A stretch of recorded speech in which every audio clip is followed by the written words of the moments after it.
Hello दोस्तों, स्वागत है आप सबका आपके इस यूट्यूब चैनल कटिंग चाय में। इस चैनल के माध्यम से हम आपके लिए लेकर आते हैं अमर उजाला न्यूज़पेपर की थ्रू-आउट एनालिसिस, जिसमें कि हम आपके सामने अमर उजाला फ्रंट पेज की खबरें, अमर उजाला अंतर्राष्ट्रीय खबरें, खेल जगत की कुछ खबरें, देश विदेश की कुछ खबरें और द एडिटोरियल एनालिसिस, जिसमें कि हमारा मुख्यतः विषय रहता है। यह सेशन निश्चित ही हम कह सकते हैं एसएससी, यूपीएससी और अन्य प्रतियोगी परीक्षाओं की तैयारी करने वाले छात्रों के लिए अति महत्वपूर्ण रहने वाला है। तो चलिए शुरू करते हैं। जैसे कि हमारी जो पहली ही जो एक तरह से जो खबर बन रही है वह है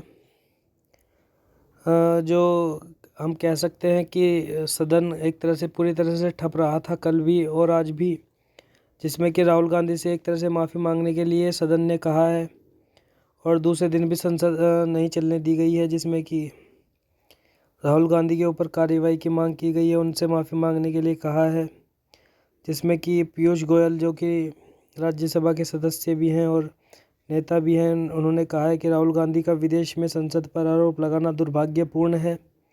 खुद उपराष्ट्रपति और सभापति ने भी इसकी आलोचना की है। मेरे 9 साल के संसदीय जीवन में ऐसा कभी नहीं हुआ। यह देश को अपमानित करने का शर्मनाक मामला है। वहीं विपक्ष के जो नेता हैं प्रमोद तिवारी, उन्होंने कहा है कि यह अदानी मामले से पीछा छुड़ाने का हथकंडा है। अगर राहुल को अपनी टिप्पणियों के लिए माफ़ी मांगने की ज़रूरत है तो पीएम को भी माफ़ी मांगनी होगी। उन्होंने चीन, कोरिया जैसे कई देशों की धरती पर आपत्तिजनक टिप्पणियां की है। वहीं इसके बाद हम चलते हैं हमारी जो नेक्स्ट खबर है उसकी तरफ। प्रदेश में सरसों, मसूर और व चने की एमएसपी पर एक तरह से खरीद होनी तय हुई है और यूपी में सरसों एवं तोरिया, चना एवं मसूर की एक तरह से अब न्यूनतम समर्थन मूल्य पर खरीद की जाएगी। और इसके बाद हम चलते हैं अपनी जो नेक्स्ट खबर है उसकी तरफ।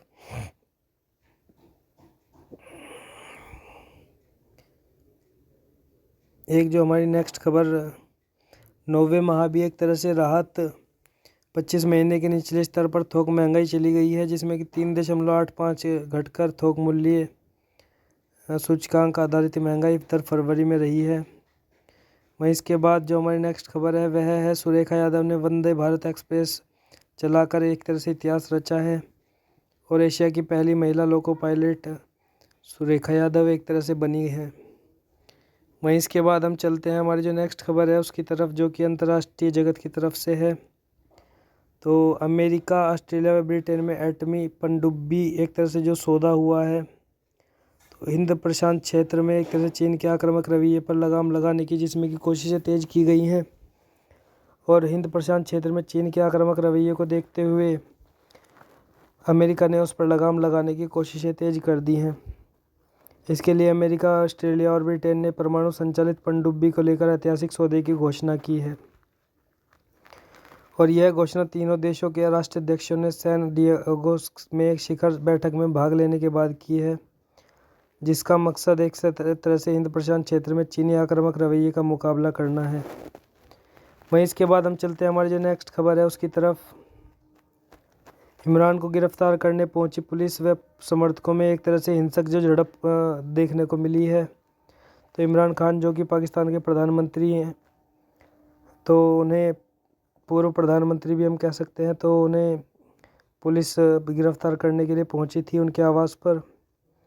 तो भीड़ को तितर बितर करने के लिए पुलिस ने आंसू गैस के गोले भी दागे हैं और पानी की तेज बौछारें भी छोड़ी हैं, तो जिसमें कि उनके समर्थकों के घायल होने की भी एक तरह से खबर आ रही है। वहीं इसके बाद उन्होंने इमरान खान ने अपने मारे जाने की आशंका भी बताई है। तो गिरफ्तारी से पहले इमरान खान ने ट्विटर पर अपने समर्थकों के नाम पर वीडियो संदेश जारी किया है। इसमें इमरान खुद के मारे जाने की बात कहते हुए सुनाई दे रहे हैं। वह समर्थकों से कहते हैं कि पुलिस उन्हें गिरफ्तार करने पहुंची है। वे सोचते हैं कि मेरे गिरफ्तार होने के बाद देश सो जाएगा। इमरान ने कहा, आपको उन्हें गलत साबित करना होगा। पीटीआई अध्यक्ष ने कहा, सभी को अपने अधिकारों और सच्ची आज़ादी के लिए अपने घर से बाहर आना चाहिए। वहीं इसके बाद अमेरिकी भविष्य को जगा रही है भारत की एक तरह से जो G20 की जो अध्यक्षता है, यह बात गिल होली ने कही है। द नेशनल इंटरेस्ट में जॉर्जिया लेदरडेल गिलहोली ने लिखा है कि यदि वाशिंगटन अपने देश और एशिया में सुरक्षित भविष्य का उत्सुक है तो उसे भारत की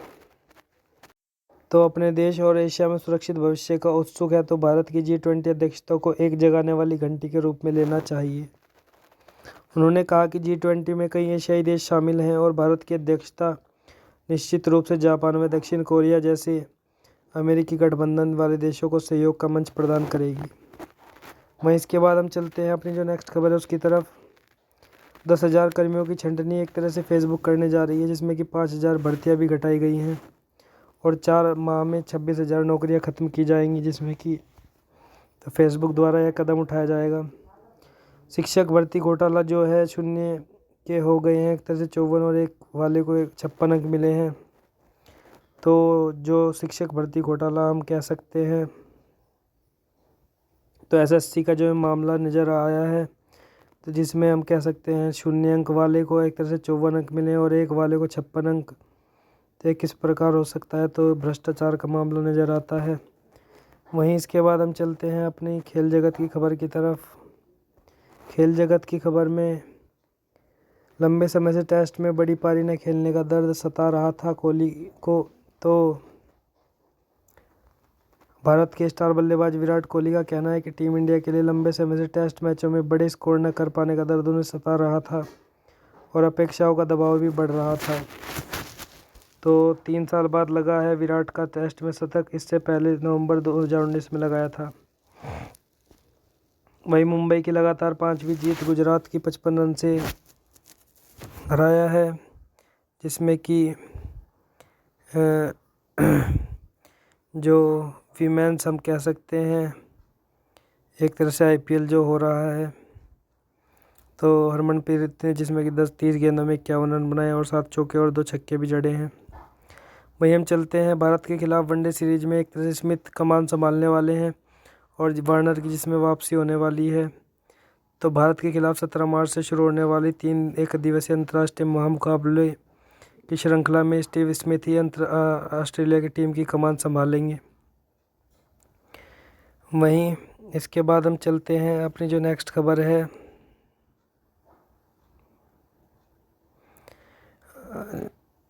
एक खबर जो खेल जगत की तरफ से हमारे सामने आ रही है वह है अदालत का विश्व मुक्केबाजी की टीम के चयन में एक तरह से हस्तक्षेप से इनकार कर दिया गया है। तो विश्व मुक्केबाजी चैंपियनशिप के लिए टीम में चयनित नहीं हुई 3 महिला मुक्केबाजों की एक तरह से याचिका पर दिल्ली हाईकोर्ट ने टीम के चयन में हस्तक्षेप में करने से इनकार कर दिया है। वहीं इसके बाद हम चलते हैं हमारी जो कारोबार जगत की एक तरह से जो खबर है उसकी तरफ।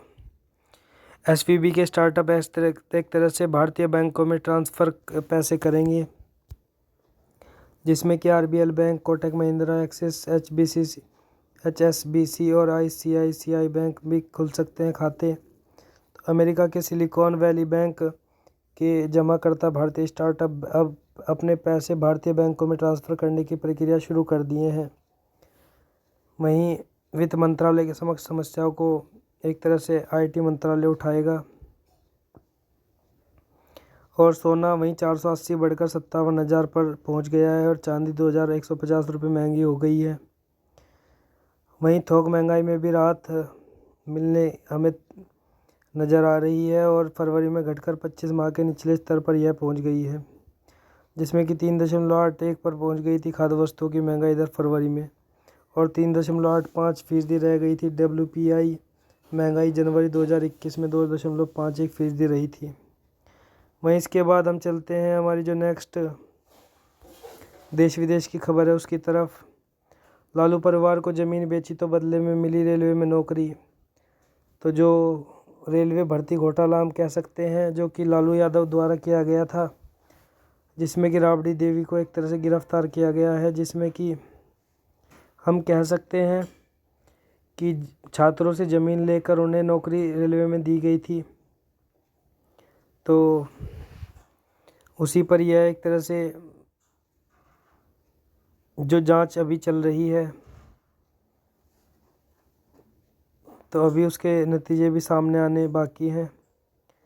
और वहीं इसके बाद हम चलते हैं नेक्स्ट खबर हमारी जो है, देश को जेल बनाने वालों को लोकतंत्र पर बोलने का हक नहीं है।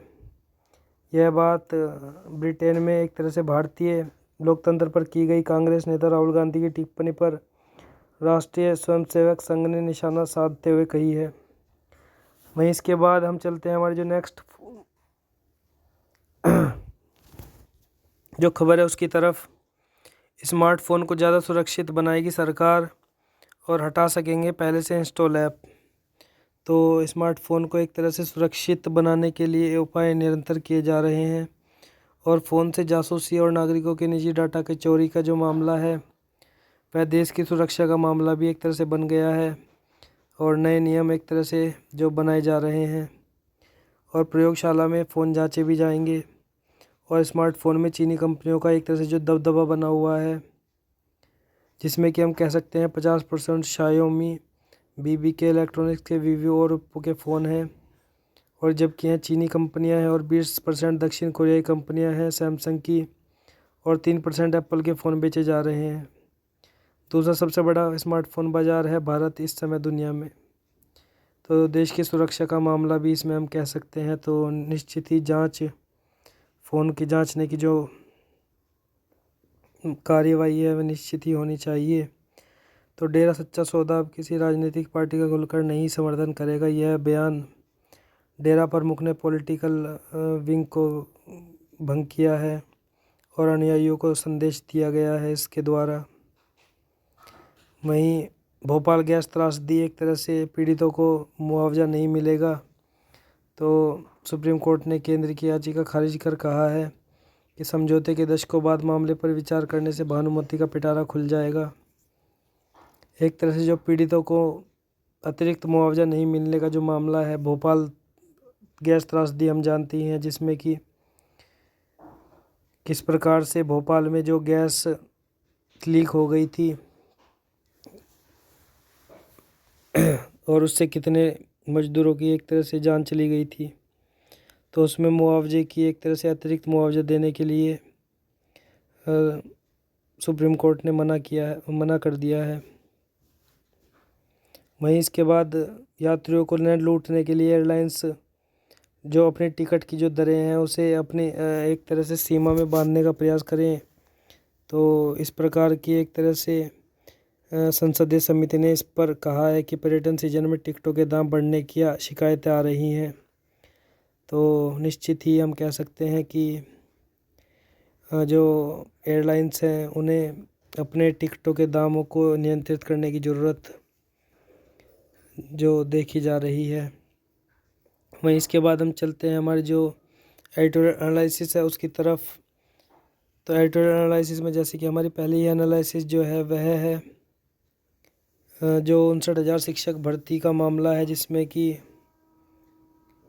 शिक्षकों की भर्ती जो कि भ्रष्टाचार का मामला भी इसमें सामने आया है।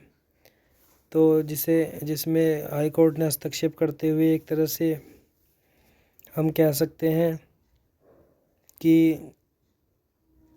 हाई कोर्ट ने उसमें जो 59,000 सहायक शिक्षकों की भर्ती है तो उसमें किस प्रकार से एक तरह से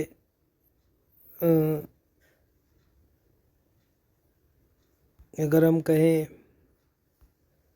तो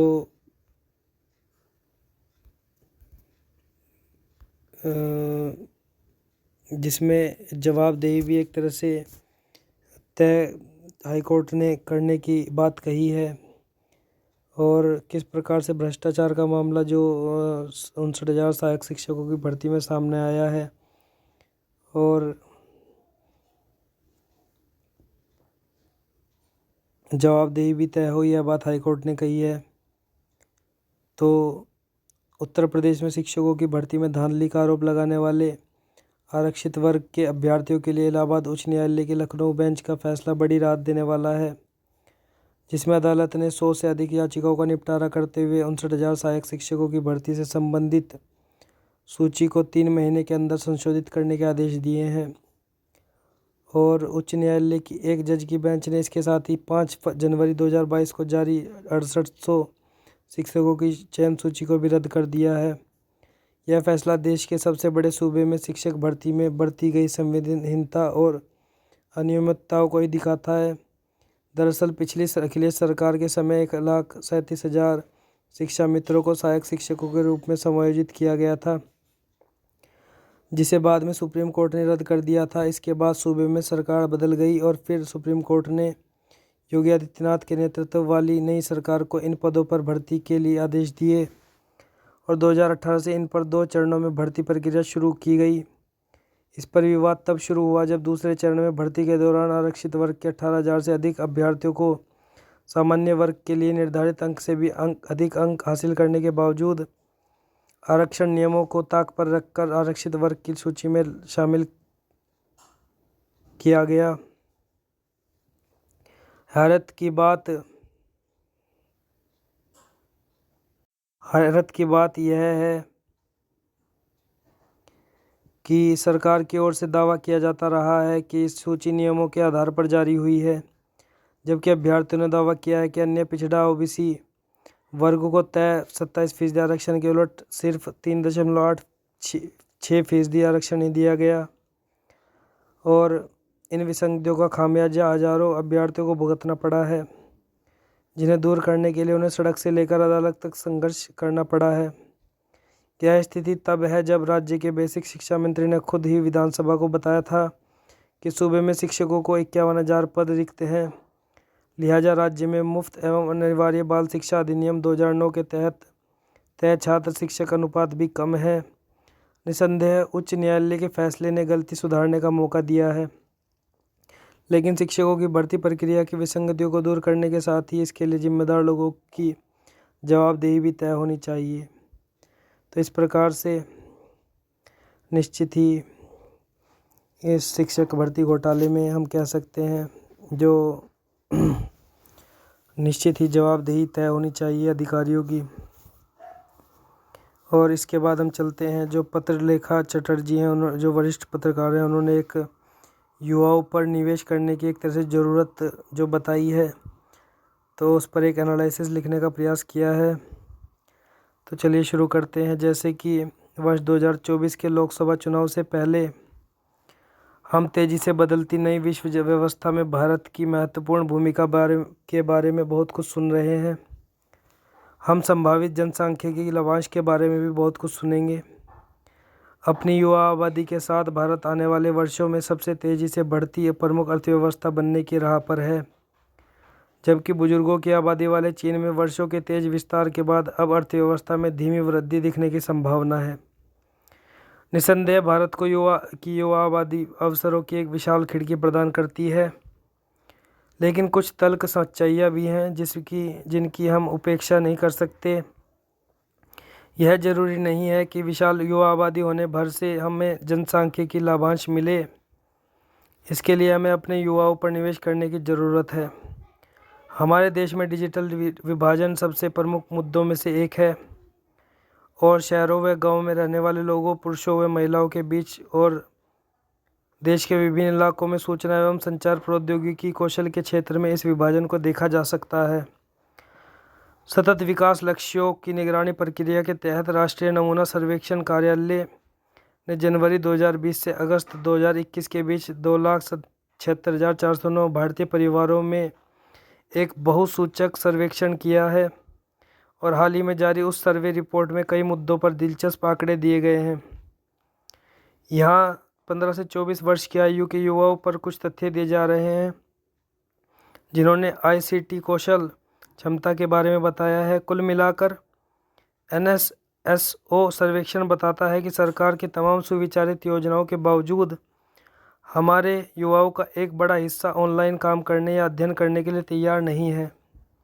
कंप्यूटर कौशल का आकलन करने के लिए पूछे गए 9 सवालों में से मात्र एक को लें तो 15 से 24 आयु वर्ग के लगभग 27% लोग ही संलग्न फाइलों के साथ ईमेल भेज सकते हैं,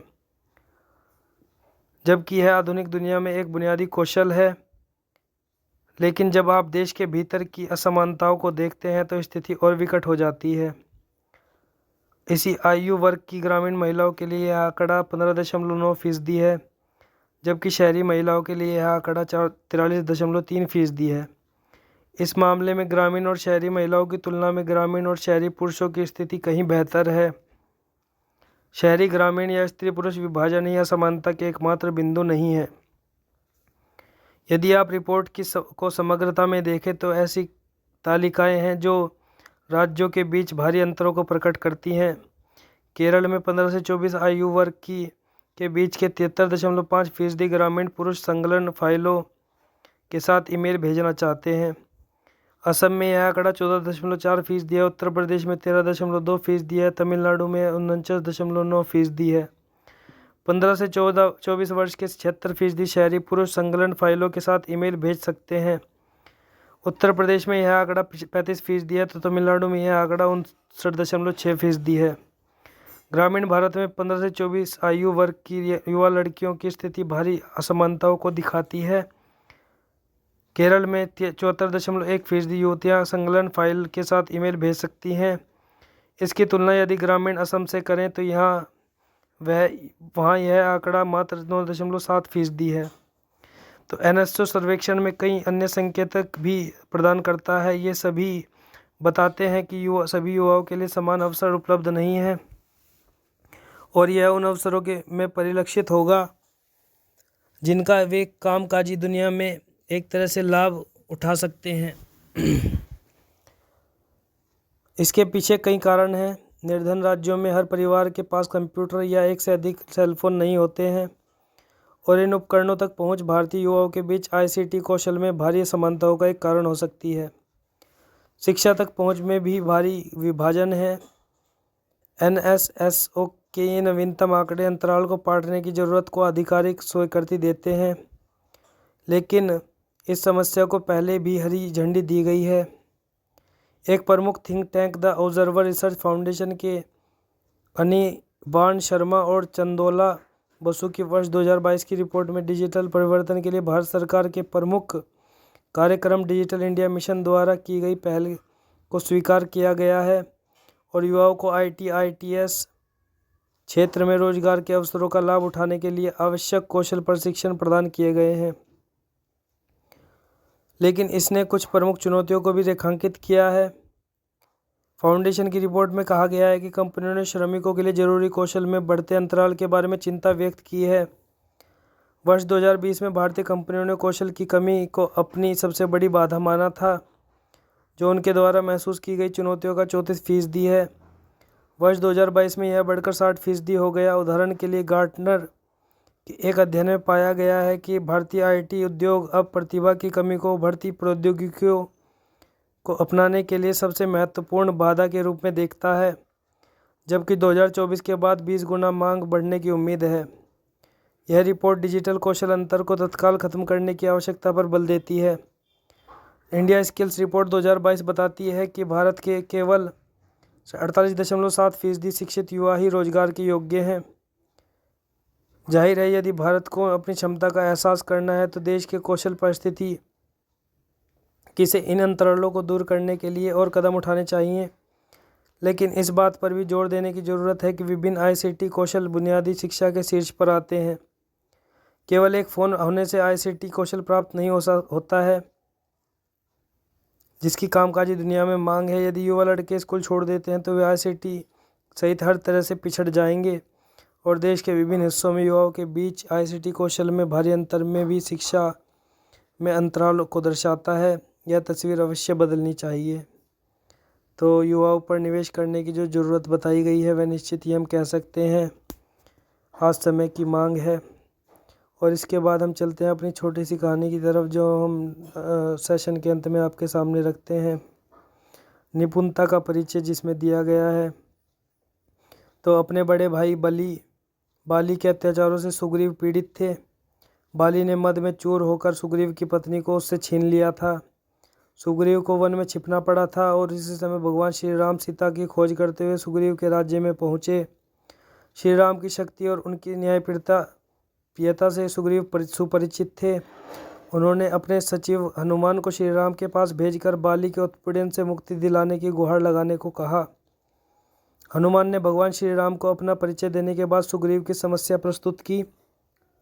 साथ ही यह आश्वासन भी दिया कि सुग्रीव माता सीता का पता लगाने में पूर्ण सहयोग देंगे। श्री राम हनुमान की तर्कपूर्ण बातें सुनकर हतप्रभ हो उठे। उन्हें लगा जैसे कोई अत्यंत नीतिज्ञ विद्वान उनसे बात कर रहा है। श्री राम ने अपने अनुज से कहा, लक्ष्मण, अपने राजा का पक्ष प्रस्तुत करते समय इन्होंने नीति और राजनीति की अनूठी निपुणता का परिचय दिया है। निश्चय ही हनुमान असाधारण ज्ञान और भक्ति भाव से संपन्न महापुरुष हैं। भगवान श्री राम के शब्द सुनकर हनुमान बोले, प्रभु, मेरे अंदर कोई योग्यता नहीं है। यह तो आपकी अनुकंपा है कि मुझ जैसे किंचन को इतना महत्व दे रहे हैं। कहते कहते हनुमान उनके चरणों में नतमस्तक हो गए। तो इस प्रकार हम कह सकते हैं कि निपुणता का परिचय जो हनुमान जी ने दिया है। तो इसी के साथ हम आपसे विदा लेते हैं। इसी प्रकार हमारे साथ निरंतर बने रहिए। हमारे साथ कटिंग चाय में निरंतर हम आपके लिए लेकर आते रहेंगे अमर उजाला न्यूज़पेपर की थ्रू आउट एनालिसिस। धन्यवाद।